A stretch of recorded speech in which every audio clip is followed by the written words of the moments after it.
Alright everybody, welcome back to another edition of UFTA Premium. I'm your host Aaron Walters, and guess who's a new great uncle? That would be this guy. So, yeah, congratulations to niece Sarah and Josh. Hope you guys enjoy brand new parenthood. Parenthood, what, 3.0 for you guys? Actually, it's more than that. You guys have a blended family, so lots of kids. So that's good news. And yeah, I'm a great uncle and feel pretty good about that.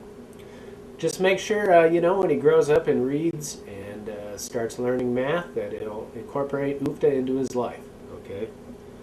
All right. So let's go ahead and get started. There's only all I have to talk about this week is there's two updates. I thought of this when playing one of my nephews, and it turns out, some of my nieces and nephews, they're master negotiators, right? That's their talent. They're very persuasive when it comes to, getting what they want, which sounds like a lot of us, right? But yeah, so what I want to incorporate into the game is I want to beef up the trading aspect. I've always been concerned about that. I've never felt it strong enough because we need more player interaction going on. And so the idea is to incentivize and motivate people to trade. And one way to do that is they're going to get tokens knocked off of their expense containers. Okay? The expense containers, of course, if you'll recall, it contains all of the expenses, and when you get to the end of the game, you get a grower efficiency rating based on taking the gross tokens and dividing by expense containers. Okay, and so what we want to do is we want to say when you make a trade, it's going to be 5 tokens off of your expense container, and then every subsequent trade after that is going to be 10 tokens off.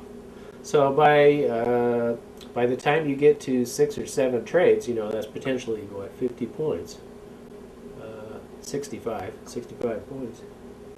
And so that's just one aspect, or one incentive or motivation to encourage people to actually do a little bit more trading, and instead of staying in bubbles wrapped in their own minds in their enclosed little space. Okay.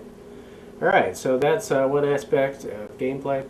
The other aspect of trading is there's a cycle of 3 phases that happens. Okay. And after 2 phases of 3 cycles, or 6 phases, at the end of that is the 7th trade.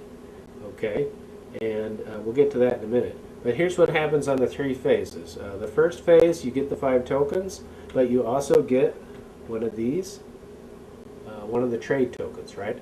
And the trade token begins on the 2 for 1 side. So what that means, again, of course, is that you can trade 2 of your crops in for 1 you want from the drawback or discard pile. Okay, so there's one aspect of gameplay. The other aspect of gameplay is on the next trade, the trade token flips to the 1 for 1 side, and then you get 1 for 1 trades on your crops. Okay, so those are outstanding.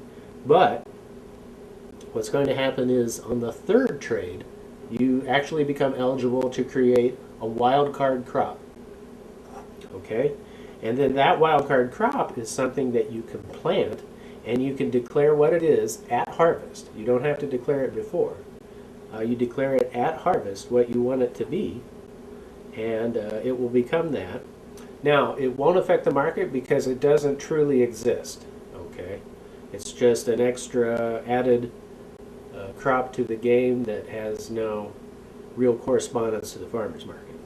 Okay, and so what's going to happen is, in order to indicate that, all you do is simply take a 1 hunger token, and that's going to become your wildcard crop. You plant it in your field. Your field, of course, doesn't have to be ready. I mean, you place it in your field, right? That's what's going to happen when you enact a wildcard crop. Is that going to be an action or an activity? I think it's an activity to place the crop, but it's an action to actually produce the crop, just as if it were like any of the regular crops. Okay, so it's going to be actions to do farm production. an activity to get started.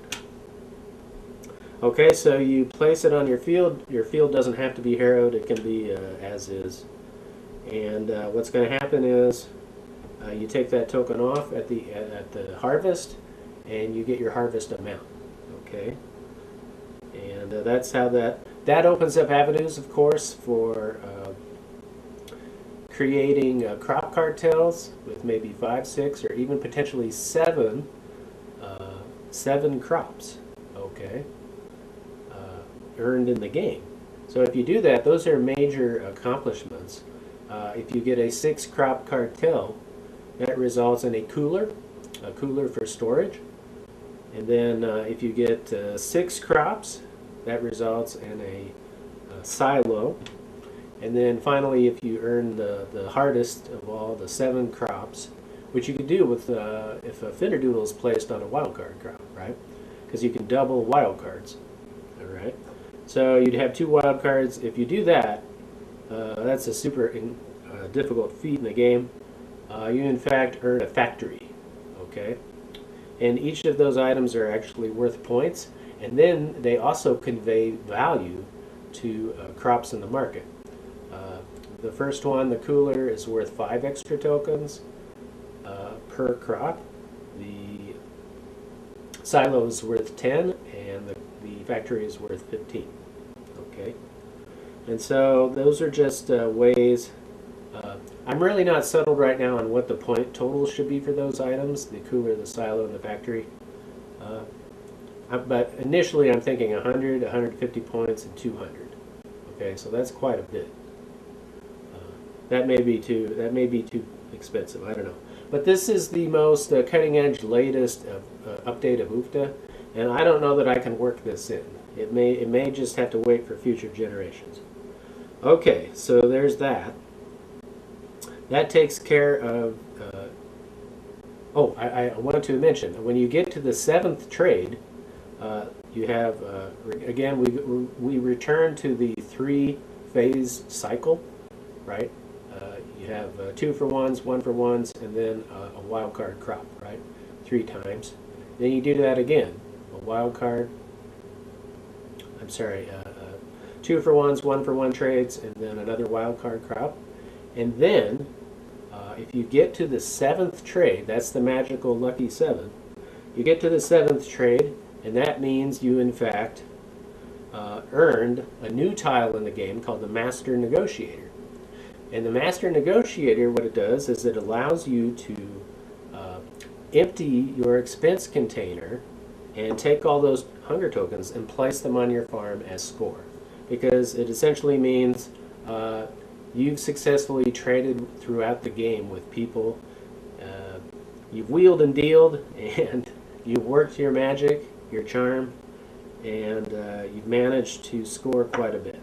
So that's a aspect of gameplay that we want to promote and allow people who are talented in those aspects to thrive. Okay.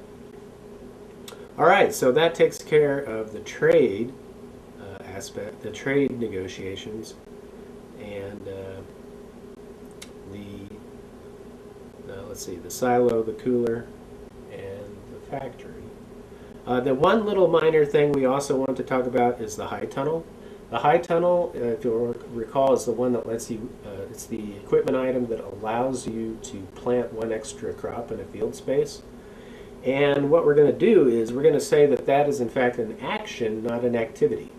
Because I discovered during playtesting that the high tunnel, in fact, if you get that extra crop, you could potentially score a 5-crop combo, which means you're gonna take the original score of all of your crops and multiply them by 5, which is that's an exponential growth. That's a tremendous scoring opportunity. Okay, so we want to keep the game balanced, and we don't want anyone to have too great an advantage, and so we're going to rein that in. The high tunnel is in fact going to become an activity. Okay, so those are the major changes and shifts in the game for now. I'm going to have a Master Negotiator tile created. It may not make it into the commercial game that gets sold, but it is going to replace one of these master grower cards.